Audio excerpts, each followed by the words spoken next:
कशिश अपने बेडरूम की खामोशी में डूबी थी, पर उसका मन अशांत था। बेड पर लेटे हुए भी उसकी बंद आंखों के सामने बार बार वही एक मंजर घूम रहा था।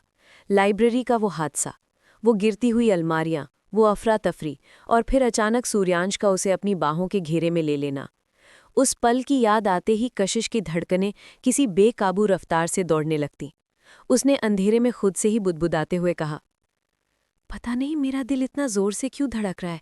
जब से सूर्यांश जी ने मुझे बचाया है, उनका चेहरा मेरी नज़रों से हट ही नहीं रहा। कॉलेज से लौटने के बाद से ही कशिश की दुनिया जैसे ठहर सी गई थी। वो कुछ भी करने की कोशिश करती, सूर्यांश की यादें किसी साए की तरह उसके साथ रहती। उसकी वो गहरी, मर्दाना पर बर्फीली ठंडी आवाज़ कशिश के कानों में किसी मधुर संगीत की तरह गूंज रही थी। उसने अपने सीने पर हाथ रखा, जैसे अपनी धड़कनों को थामने की कोशिश कर रही हो। उसकी उलझन गहरी थी।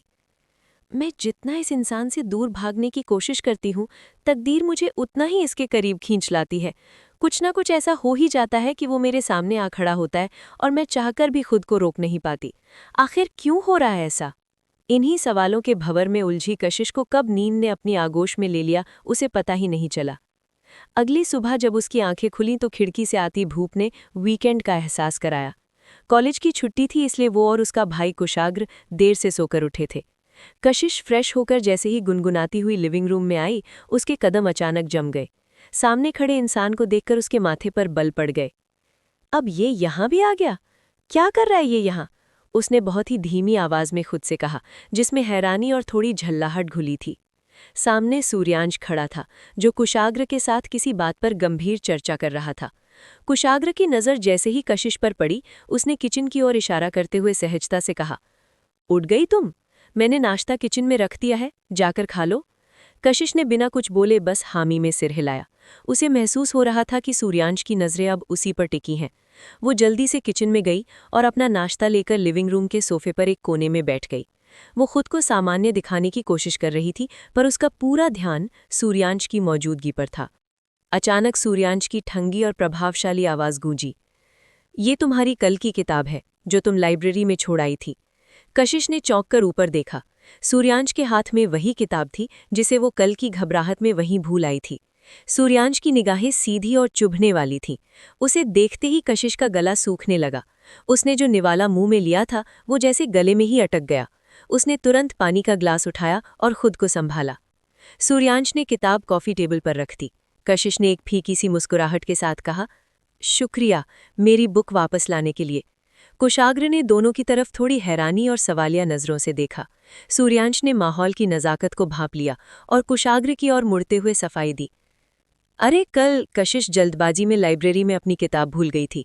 इत्तेफाक से मैं भी अपने किसी काम से वहीं था, तो मैंने देख लिया, सोचा साथ ले लूं, वरना कोई और ले जाता तो फिर किताब वापस नहीं मिलती। हाँ, सही किया तुमने, थैंक्स यार। कुशाग्र ने मुस्कुराते हुए सूर्यांश का आभार माना। कशिश ने एक बार फिर से धीरे से कहा, शुक्रिया, फिर से। सूर्यांश ने उसे अपनी उन गहरी रहस्यमयी आंखों से देखते हुए कहा, थैंक्स मत बोलो, इसमें कोई बड़ी बात नहीं है। इसके बाद सूर्यांश फिर से कुशाग्र के साथ बातों में मशगूल हो गया। कशिश चुपचाप अपना नाश्ता खत्म करने लगी, पर उसकी नज़रें चोरी छिपे सूर्यांश का जायजा ले रही थीं। उसका वो डैशिंग व्यक्तित्व, वो चार्मिंग चेहरा और उसकी वो मैग्नेटिक आवाज़ कशिश को जैसे अपने वश में कर रही थी। उसकी धड़कनें किसी बुलेट ट्रेन की रफ्तार से भाग रही थीं। नाश्ता खत्म कर कशिश बर्तन समेटने के बहाने किचन में चली गई। वो खुद को व्यस्त दिखाने की कोशिश कर रही थी ताकि इस बेचैनी से बच सके। तभी, तुम मुझसे क्यों भाग रही हो? पीछे से आई वो ठंडी और जानी पहचानी आवाज़ सुनकर कशिश के हाथ रुक गए। उसकी रीढ़ में एक सिहरन सी दौड़ गई। उसने मुड़कर देखने की हिम्मत नहीं की, बस बर्तन धोते हुए अपनी कांपती आवाज़ को काबू में किया और कहा, नहीं तो मैं आपसे क्यों भागूंगी? आपको ऐसा क्यों लगता है? और मुझे ऐसा करके भला क्या मिलेगा? वो सूर्यांश ही था। वो उसके ठीक पीछे खड़ा था। उसने अपनी इंटेंस नज़रें कशिश की पीठ पर गड़ाते हुए धीमी पर भारी आवाज़ में कहा, मिलेगा तो कुछ नहीं, पर मन में छिपे सवाल, किसी बात का डर या शायद कोई पछतावा इंसान को भागने पर मजबूर कर ही देता है। इसीलिए पूछ रहा हूं, क्यों भाग रही हो? इससे पहले कि कशिश कुछ जवाब दे पाती, सूर्यांश ने तेजी से उसे अपनी ओर घुमाया और उसका हाथ पकड़कर उसे अपने ठीक सामने खड़ा कर दिया। कशिश की सांसें अटक गईं।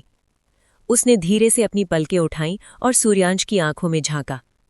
इस वक्त उस छोटे से किचन में वक्त जैसे ठहर गया था। दोनों की नजरें आपस में टकरा रही थीं। एक तरफ सूर्यांश का अधिकार भरा अंदाज था और दूसरी तरफ कशिश की बेपनाह उलझन। दोनों की नजरें आपस में इस कदर उलझ गई थीं कि कशिश को अपने आसपास की दुनिया धुंधली लगने लगी थी। सूर्यांश की पकड़ उसकी कलाई पर मजबूत थी, पर उसमें दर्द से ज्यादा एक अजीब सा हक था। किचन की उस संकरी जगह में सूर्यांश की मौजूदगी कशिश को पूरी तरह घेरे हुए थी।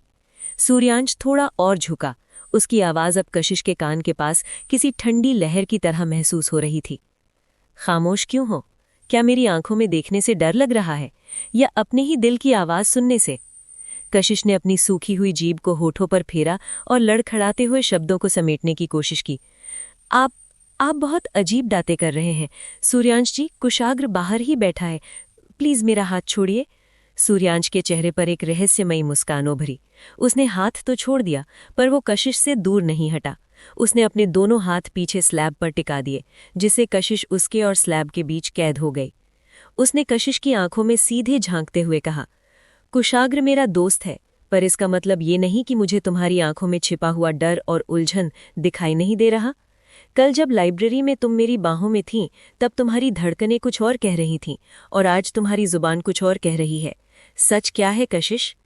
कशिश का दिल सीने को चीर कर बाहर आने को बेताब था। वो उसकी गहरी और चुंबकीय नजरों का सामना नहीं कर पा रही थी। उसने नजरें झुका लीं और अपनी उंगलियों को मरोड़ते हुए लड़खड़ाते हुए शब्दों को समेटने की कोशिश की। सच बस इतना है कि मैं भाग नहीं रही आपसे, और जैसा आप सोच रहे हैं वैसा कुछ नहीं है।